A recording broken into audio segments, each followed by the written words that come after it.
ఒక కారణం చేత మీరు ప్రజలు 10% మంది ఓట్లు మాకు రావాల్సిన 10% మంది ఓట్లు మీకు వైపు డ్రిఫ్ట్ అయ్యాయి అని అంటే కేవలం మీరు చేసిన మోసపూరిత వాగ్దానాల వల్ల డ్రిఫ్ట్ అయ్యాయి.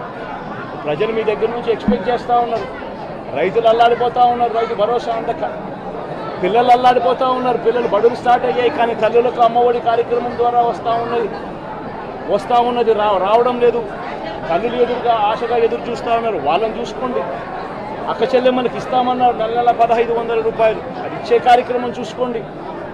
ఇంటింటికి ఉద్యోగం అన్నారు, ఉద్యోగం ఇవ్వకపోతే 3000 రూపాయలు ప్రతి ఇంటికి నిరుద్యోగ వృత్తి అన్నారు. ఆ పిల్లలందరూ ఎదురు చూస్తూ ఉన్నారు, మీరు ఎప్పుడెప్పుడు ఇస్తారు 3000 రూపాయలు నిరుద్యోగ వృత్తి అని. అది చూసుకోండి.